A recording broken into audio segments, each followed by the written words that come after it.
So everyone's going to say some of the same stuff here. Bridges' defensive stops at the end of these games has been unbelievable. And the fact that the Knicks, Tatum wasn't, did you realize, DeMonte, that was correctly graded by the scorekeepers at the end, a steal and not a block? Because Tatum abandoned the shot and was trying to pass it to Jalen Brown? It was a steal. It was a steal and not a block. Yeah, I could see how that kind of looked like a steal because if he was trying to pass it, Mikal Bridges took it. No, that's my point. In real time, I thought it was a shot that got blocked that Bridges grabbed and then threw up in the air. Oh yeah, no, I mean he tried to like turn and kick it out. Right. He abandoned the shot. That's the point. It was, I mean, a brilliant defensive possession. So people are going to talk about that.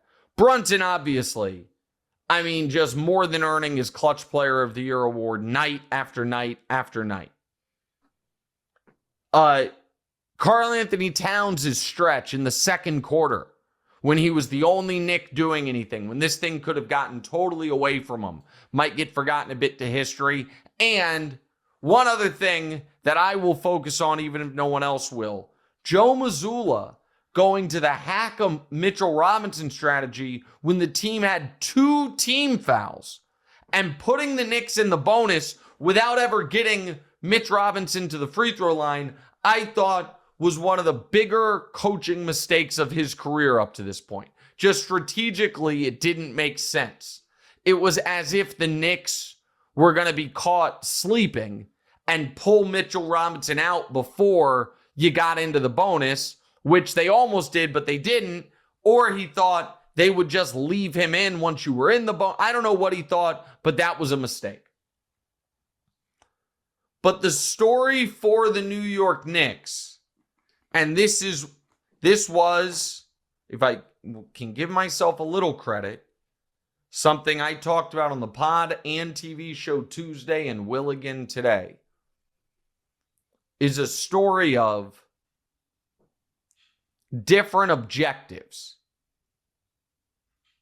Yes, of course, the Knicks want to win a championship. But they did not build a team with that being the singular goal. They built a team to beat Boston, with the logic being the only chance we have of winning a championship is if we can beat Boston. We can't rely on being on opposite sides of the bracket and someone else beating them or injuries or whatever. We are going to have to go through Boston. So we trade for OG Anunoby. We trade for Mikal Bridges. Now we have long, switchable, defensive-minded wings for Brown and Tatum. We move off Julius Randle and maybe just as importantly, Dante DiVincenzo to bring in Karl-Anthony Towns so we can match some of their offensive firepower. And so if they want to play with a 7-footer who can shoot in Kristaps, we got a 7-footer who can shoot even better in Karl-Anthony Towns.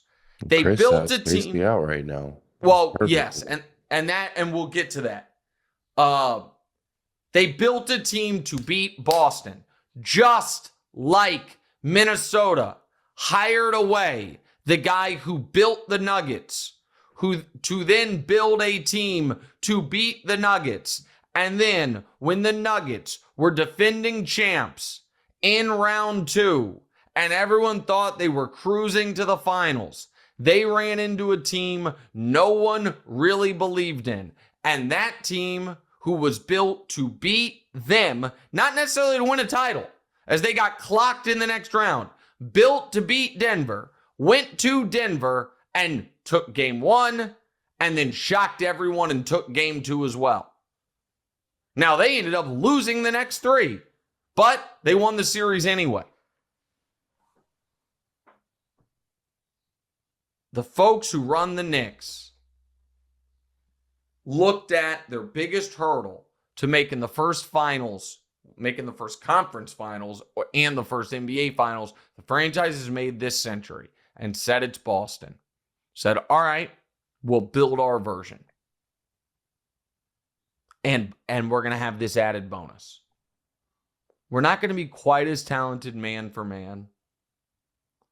And our coach isn't going to be, one coach is the ultimate new school coach, and the other coach is the ultimate old school coach. Our coach isn't going to have the analytical bent and edge Boston's does. But here's what we are going to have: an absolutely fearless end of game guy. And you guys don't have it. And now, I was talking about how the Knicks just needed to get one more after winning game 1 in the next 3 to guarantee themselves they're getting a game 6 at home. Now, Boston's got to get 2 of the next 3 in order to make sure this series isn't over before game 6. And that is a shocking turn of events. And by the way, nobody knows what to do with this series, where like the Knicks are the favorite in the series, but the Celtics are still the favorite in the conference. Like, this is a weird spot because nobody thought we'd be in this spot. All right, you wanted to talk about Porzingis, so go ahead. Yeah, so he's been MIA with some type of sickness that's messing with his stamina. How does that affect our chances, do you think, with him being in and out of the lineup? So the Porzingis thing is bizarre, Yeah, and you feel terribly for the guy. I mean, this is why he missed time weeks ago, and so I don't know what it is. It's not, it's not the flu. It's not, and clearly they can't figure it out, but this is a huge loss for them. Yeah. A huge loss. And it also, everything matters. And even if they are able to get through this series, which right now, my pick would be the Knicks. I don't think it's over, but right now, I think my pick would be the Knicks. Okay.